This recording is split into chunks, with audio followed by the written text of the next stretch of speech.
of the box, but close to the edge of the box, and it's central as well. It's very central, so this is gonna be a direct free kick for Messi. Nobody's taking it off him.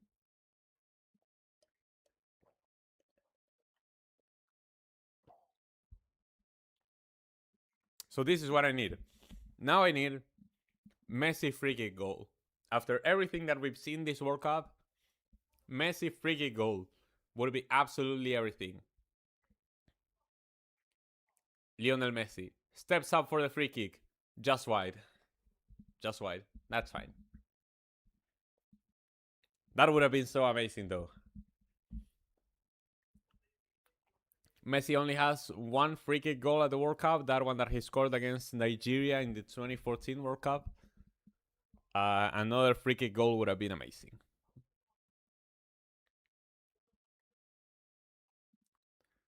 Especially because Messi is chasing that record of scoring the most free kicks in history, held by Juninho Pernambucano. Ooh, that is a bit of a long pass for Tagliafico. So it's going to be a throw-in for Jordan.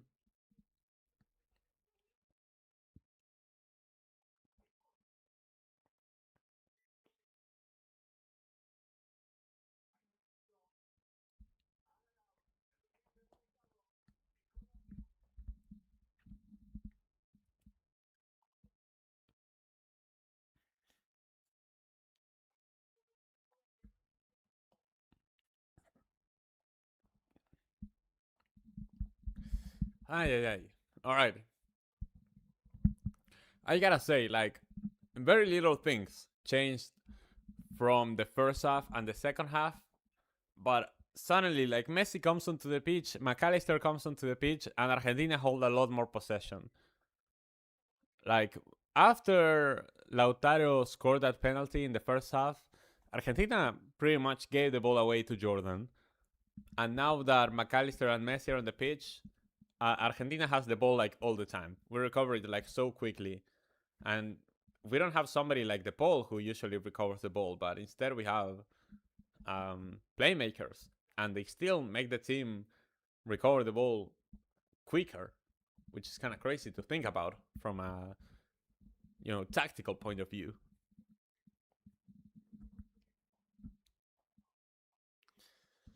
All right, Chad, we need a new Messi goal so he gets ever closer to 20 World Cup goals. He's currently on 18. He needs to widen that gap to him in second place and get to 20 World Cup goals, something that no player has gotten 18 like he has right now, but imagine breaking into the 20s for World Cup goals. That would be insane.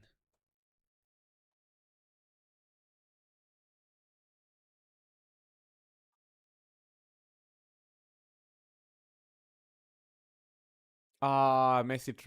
Julian trying to play for Messi, but the pass is a bit too long.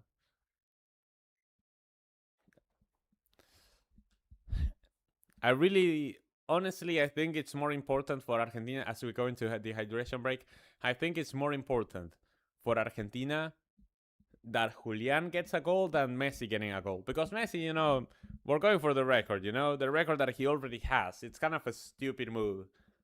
But for Julian and his confidence, getting a goal here, very, very important. We need a Julian Alvarez goal more than a Messi goal. I take it back. I think I don't want a Messi goal. I want a Julian Alvarez goal.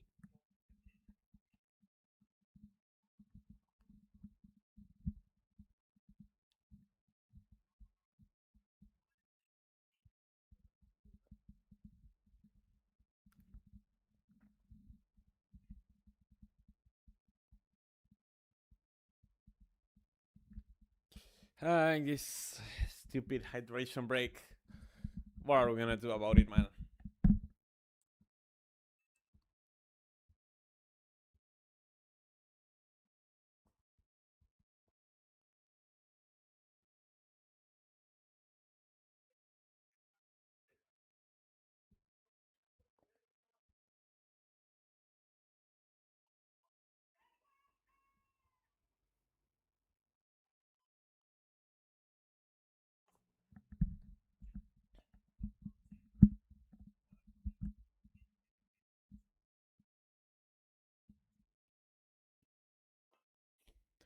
What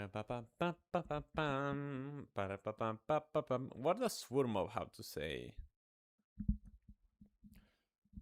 Okay, I don't agree with this Furmov momentum chart that shows that Argentina pretty much had the entire momentum of the first half. I feel like there were moments where Jordan had a bit of the momentum, and the only moment where it gives like a significant momentum advantage to Jordan was when they scored that goal. The score seems to be accurate with XG 0.74 for Jordan and 1.7 for Argentina. So, consistent with Jordan scoring once and Argentina scoring twice. Obviously, Argentina had a penalty, so that adds into the XG, but it was a penalty converted. So far, this is giving man of the match to Lautaro, which I don't really disagree with. I don't know. It's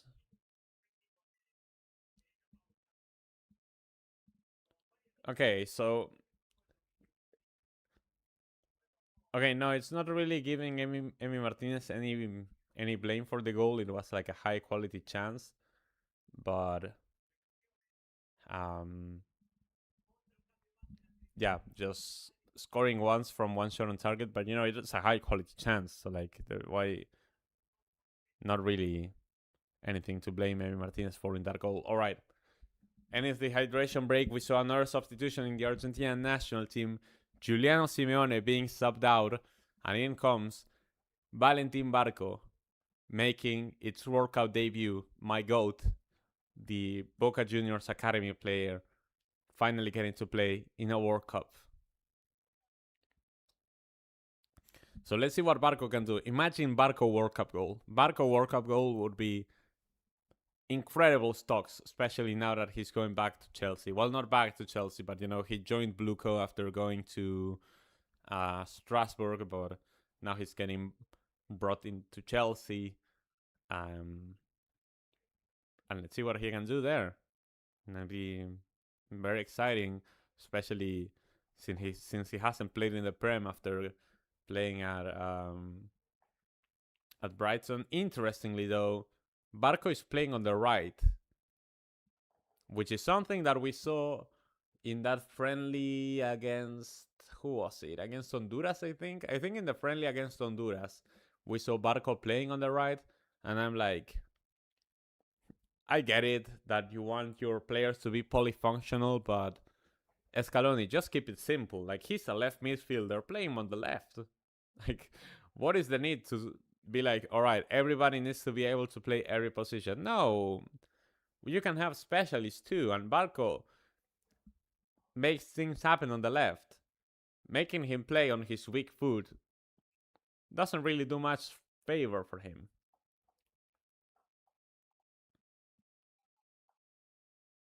But I think Alvarez is focused on the World Cup. Like, because he talked about his future doesn't mean that he's not focused on the World Cup. He's just leaving that to his agent. At least that's what I hope so. He did talk about it because he got asked about it. And he was like, well, I cannot really hide from what's going on. And he wanted to make that statement to be open to the press that he wants the move and leave it out there that he wants the move for everybody to know. And in hopes that that actually gets the deal done. That puts pressure now on Barcelona to make the move happen, and lets Atleti know that you may want to try to keep me, but I don't really want to be here, so do something about it. So the fact that Julian talked about his future doesn't mean that he's not focused on the World Cup. I think that if he's not performing at the level we expected of him, it has more to do with him coming back from injury and whatever, and not really being match fit, than with anything related to the transfer rumors. All right, Barco once again, and you see he has to pass it to the middle because he's playing with his weak foot on the right. I don't get why Barco wouldn't play on the left. He recovers the ball though on the final third.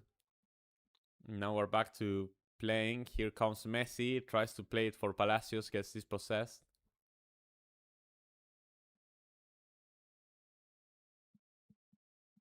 Nice play from Jordan, honestly. Playing out from the back, out of our press. Otamendi has to win that duel. Here comes Oli Wise. McAllister trying to win that ball back.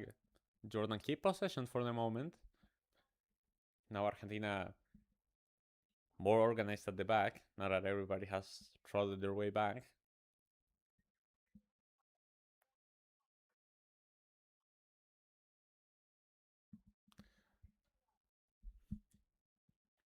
So yeah, definitely a more balanced game in the second half, after a first half which was mostly dominated by Argentina. But I think that Messi, Almada, and McAllister have helped.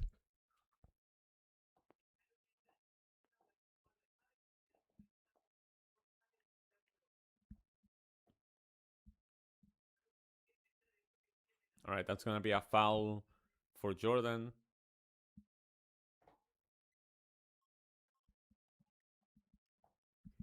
On the edge of the box too, which is most likely going to be a cross, as there's a substitution in Jordan as well.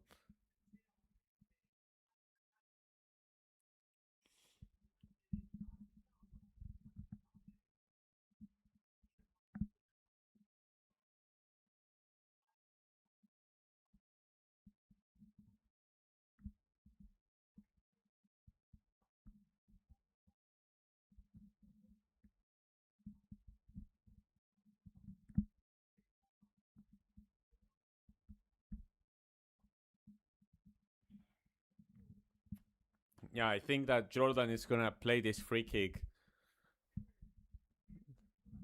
there exactly. Yeah, trying to play it as close to the small box as possible, but the cross is cleared away. Now Argentina has to try and get out of Jordan's press because everybody's trying to recover the ball in the final third. We managed to get it out.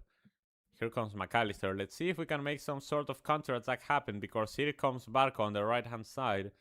But obviously he's left-footed like I talked about. Now he's playing it for Palacios.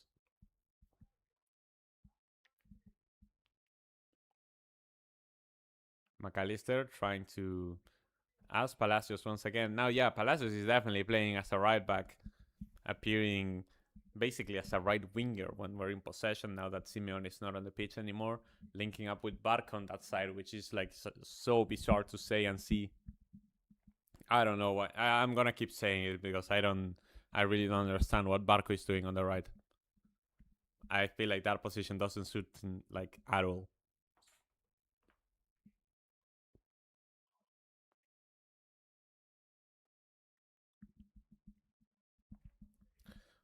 Algeria Austria has been entertaining. I mean, for sure it has been more entertaining than this game, especially because that game actually has stakes, and you know a 2-2 thriller like sounds fun. I'm here with this game for obvious reasons, right? Long ball for the number 9 for Jordan, easily caught by Emi Martinez.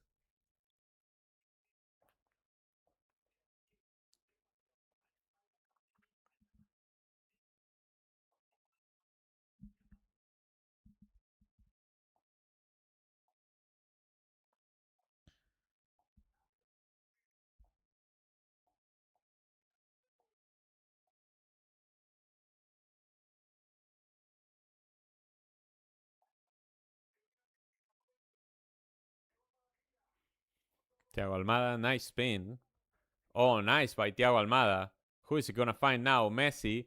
The ball goes a little long, but Julian wins it, and here's Barco. Barco for Messi. Messi on the edge of the box gets fouled, and that's yet another free kick for Messi. All right, Chad. Second opportunity for Messi. Second opportunity for Messi with this free kick. Please. This would be so massive. Or just let... No, no. I was gonna say let Julian take it, but honestly, no. Messi has to take the free kick. If Messi doesn't take the free kick, like, what are we doing? This needs to go in. Like, this is even more central and closer to the goal than before. Messi just needs to hit it right. Before he hit it with a bit too much strength and a bit too much spin. Now he needs to not overthink it.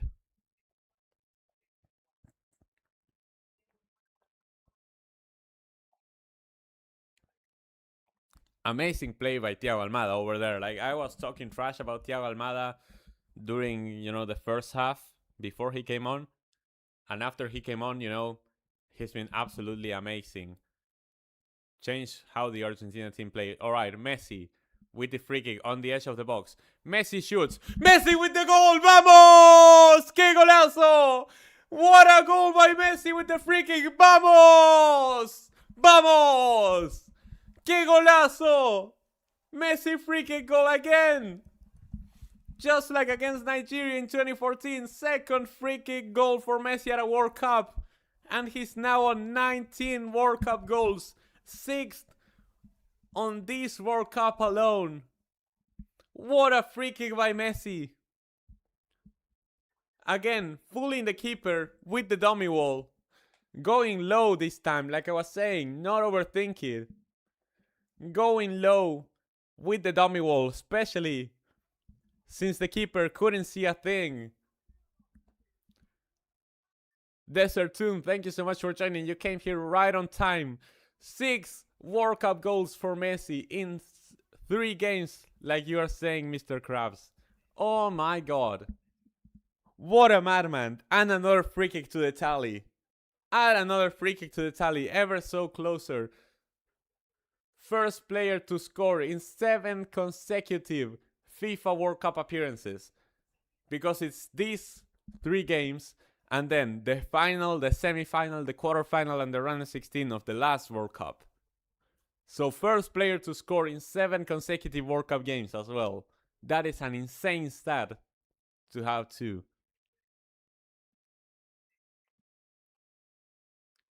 I agree. I think I'm a bit behind. I, I thought I was a bit behind. That's why I have the no spoilers sign over here. So thank you everybody for respecting the no spoiler sign. I imagined I was a bit behind, but it is what it is. Oh, another shot. Oh, just close, very close. Who was that? That was Thiago Almada. Yeah, on the edge of the box, trying to have a shot, just barely wide. And another substitution, Julian Alvarez being subbed out for Jose Manuel El Flaco Lopez, who's making his World Cup debut. The man for Palmeiras. I'm so sorry that Chris isn't here. Because Chris, we had to keep pushing the Flaco Lopez agenda. Now he's playing at a World Cup.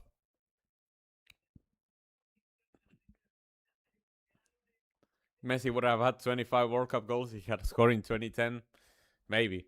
Who knows? He was so unlucky in that 2010 World Cup, I swear. People saying like he flopped in 2010, he was so unlucky. He played so well.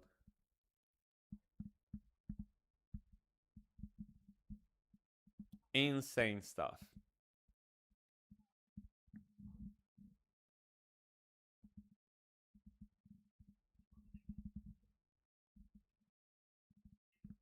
Yeah, 6 goals by Messi, 4 by Mbappe, 4 by Dembele, 4 by Vini, 4 by Haaland.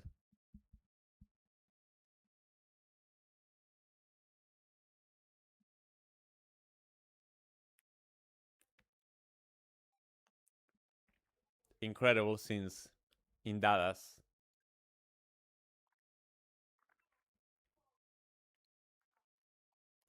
Sadly, we couldn't get the Julian Alvarez goal that we were looking for. But hopefully Julian can open up in the knockouts. Hopefully Julian scores the winner against Cape Verde. That would be a way to start the knockouts and to turn Julian Alvarez back into goal scoring mode, because we need Julian to be on prime form. I wonder now who is Scaloni gonna favor in that knockout game against Cabo Verde, if it's gonna be Julian or Lautaro. I don't know if the goal today changes anything, but even without the goal, without the penalty goal, I think that Lautaro looked better than Julian. I'm gonna be honest. Like, I like Julian more than Lautaro in general for what Argentina like to do with their tactics and what Scaloni likes to do with the team. But Julian has looked off this World Cup, and maybe it has mostly to do with his injury. And Lautaro looked good this game. Like, Lautaro looked good. Besides the penalty goal, Lautaro looked good.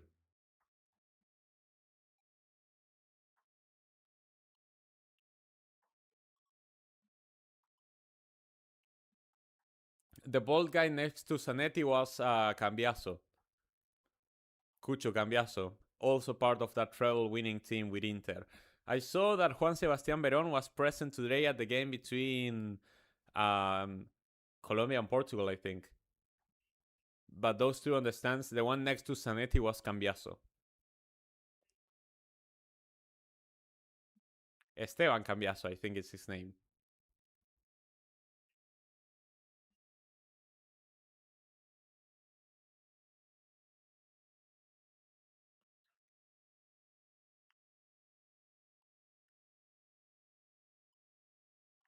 Nice play from Argentina to play out from the back once again from one side to another. This is the Argentina national team that I like to see. And I get it that we're playing against Jordan, that it's a dead rubber game, that we're playing mostly with our subs, but like, even though we conceded, this was a very dominant game from Argentina. And I think that it shows kind of the mentality of the players, that we play every single game with the same mentality to try to win, that the substitutions are hungry and they want to earn their spot in the starting 11, or to be in the consideration to play more minutes and come off the bench to impact the game. And Messi is just Messi. And then leaving good vibes for the knockouts. Good from Thiago Almada playing with Barco. Thiago Almada has been really good ever since he came on. Lopez. What's Lopez gonna do? Ooh, he tries to go for goal just wide by Flaco Lopez. It takes a deflection. That was a nice attempt from Flaco Lopez, even after the deflection, just wide of the post. And that's going to be a corner for Argentina. Dude, imagine a Flaco Lopez World Cup goal. That would be... Now we're really pushing the agenda with Chris. That would be insane. Alright. Messi gonna take this corner. Let's see what we can do with it. The ref is talking to the players. He doesn't want anybody grabbing anybody. Messi with the cross. Cleared away. It's going to be in another corner.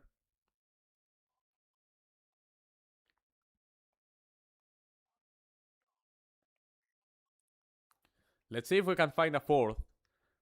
Kind of make a statement out of this game, even if it doesn't mean anything. Another clearance. It's going to be the third consecutive corner for Argentina. We're just bombarding Jordan at the moment. This time Messi decides to play short with Barco. So we're going to try to slow play this one instead of just putting in the cross, which clearly hasn't been working. And Argentina, one of the shortest squads on average at the World Cup.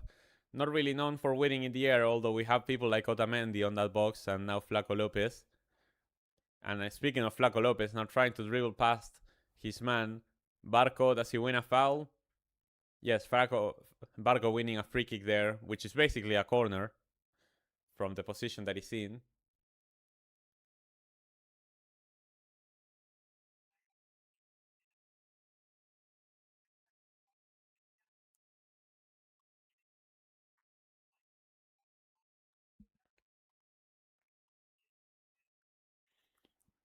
Alright, let's see what this free kick awaits. It's essentially a corner, but from a closer range. Very much closer to the box. It seems like the Jordan player got the worst part of that challenge on Barco.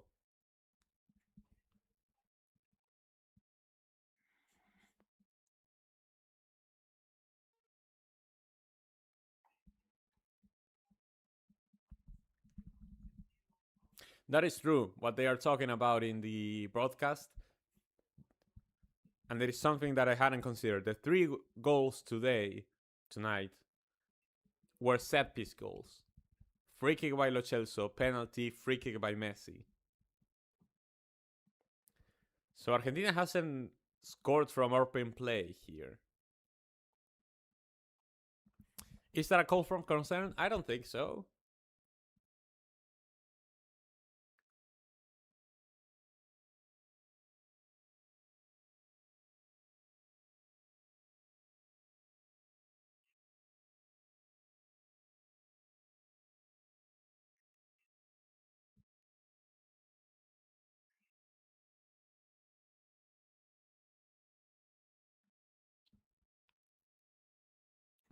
Yeah, the Jordan player that went for the tackle on Barco seems to be injured. Ali Olwan, I think it is, the number 9. No, Ali Olwan is fine. I think that it's the number 4, actually. Ali Olwan is just getting subbed out.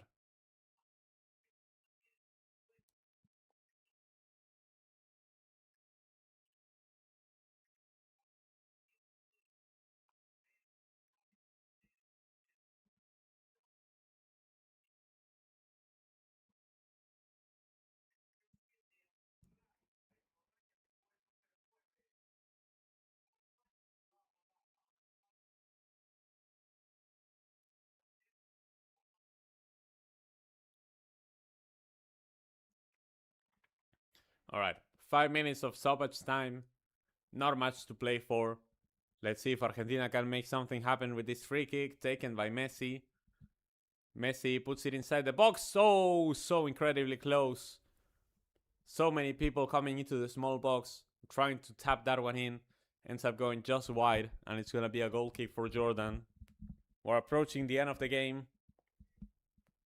Argentina headed for another perfect group stage, like we did in 98, like we did in 2010, like we did in 2014.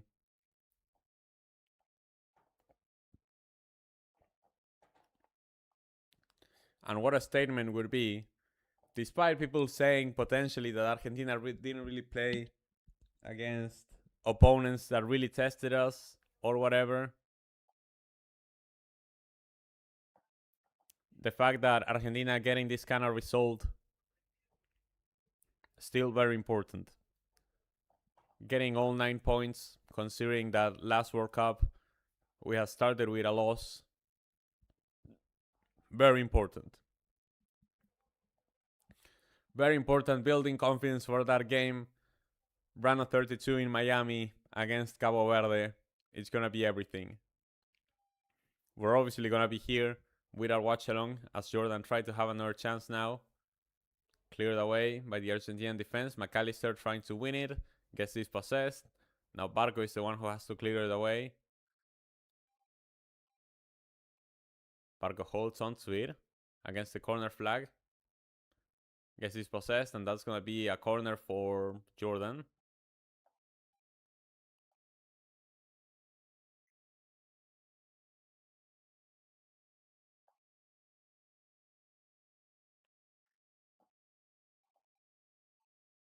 All right, let's see if Jordan makes something happen out of this corner as we're getting closer to the end of this game.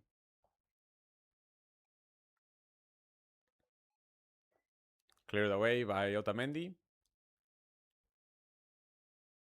And now Jordan in possession again. Playing it wide for the number 13. Almardi trying to go into the box. That was clearly a handball. And that's a free kick for Argentina. 2 minutes left to play. I don't think anything else is happening. I'm happy. We saw a Messi free kick goal. We saw Lautaro and Lo Celso scoring their first goals at a World Cup too.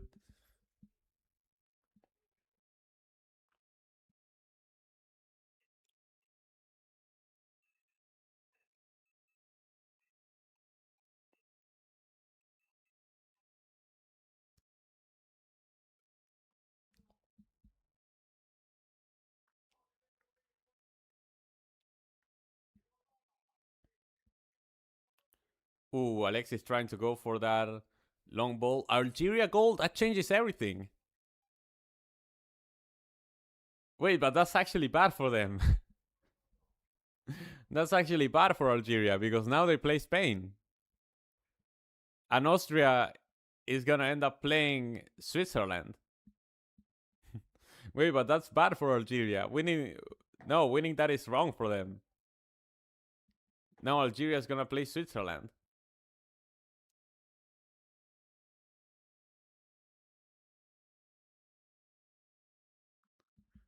Wait, they like... Yeah, Austria, Switzerland, the two neighbors going up against each other. No, but that's bad for Algeria. Why would they score? Do they not know who they have to play next?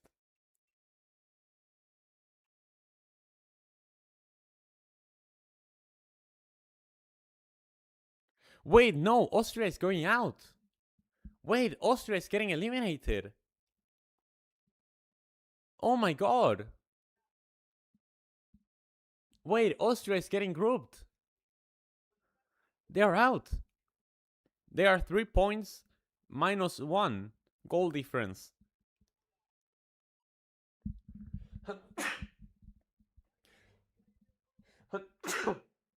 The last third place team is Iran, which is on 3 points and 0 goal difference. All of the teams on 4 points have advanced, and then Senegal on 3 points plus 2, and then Iran 3 points, 0 goal difference. No, Austria is going out. As the ref blows the whistle, Argentina has won 3-1 over Jordan.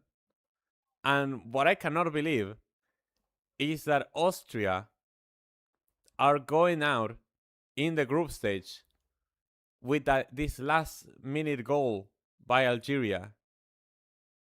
That is insane.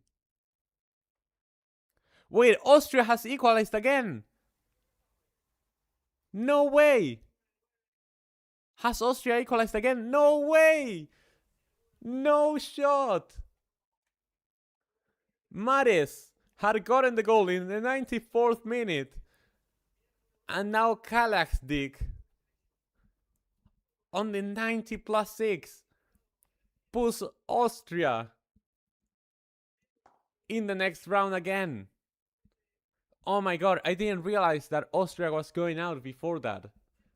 I didn't realize that Austria was going out with a loss. I thought they were gonna progress as one of the best third place teams. No. Now they are both going through again. And this eliminates Iran.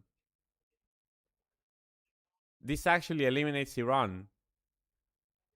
All teams on 4 points qualify, and the only team on 3 points and a positive goal difference is Senegal.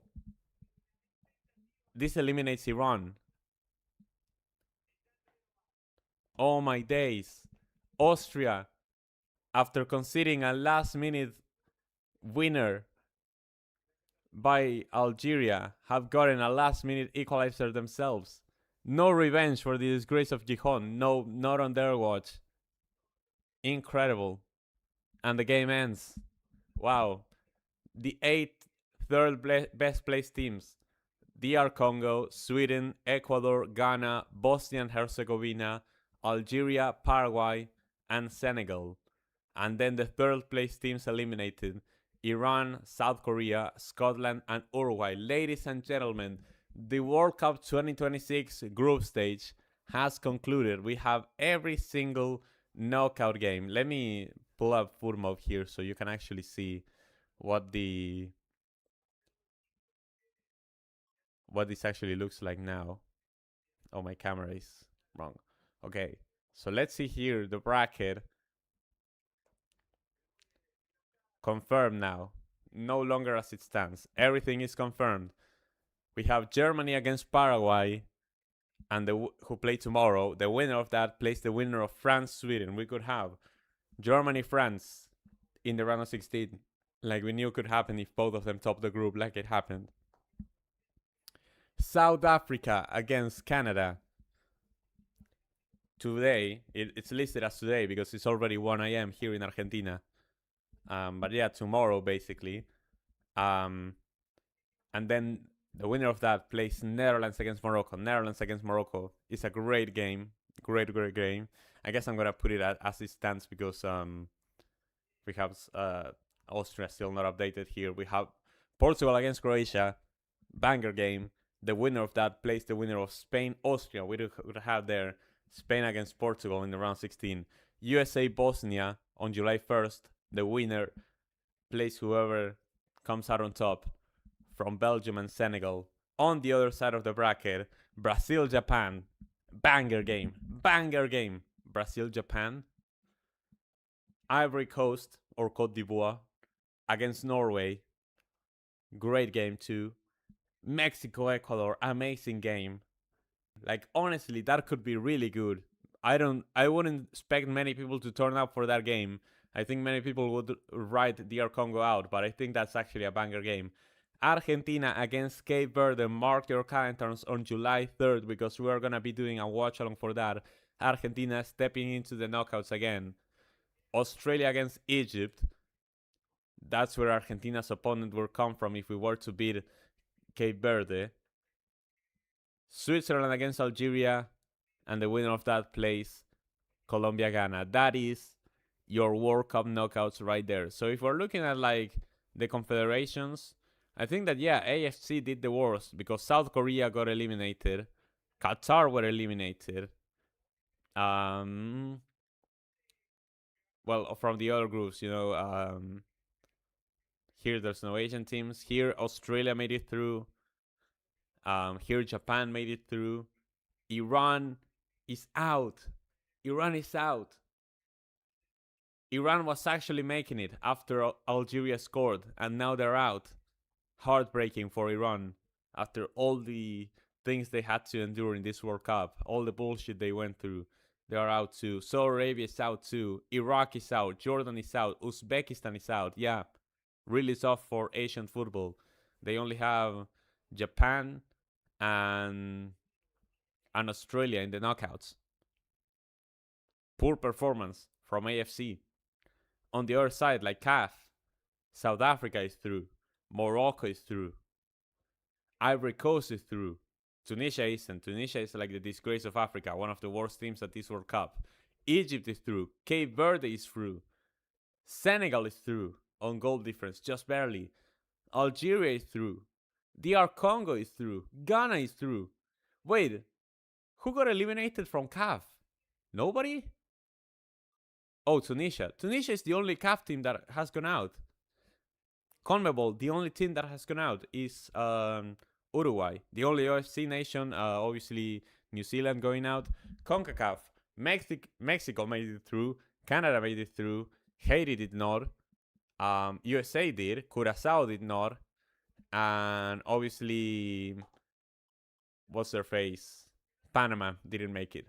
So like the 3 hosts make it and the 3 non-hosts didn't make it. So like 50-50 there for CONCACAF. And then obviously UEFA. Czechia failed. Switzerland made it and Bosnia made it. Scotland didn't make it, so that's 2 for 2. Turkey failed, 2 and 3. Germany made it, 3 and 3. Both Netherlands and Sweden made it, so 5 and 3. Belgium made it, 6 and 3. Spain made it, 7 and 3. France and Norway made it, so 9 and 3. Austria made it, 10 and 3. Portugal made it, 11 and 3. And England and Croatia made it, so 13 European nations in the knockouts and 3 eliminated. Amazing performance by UEFA as well.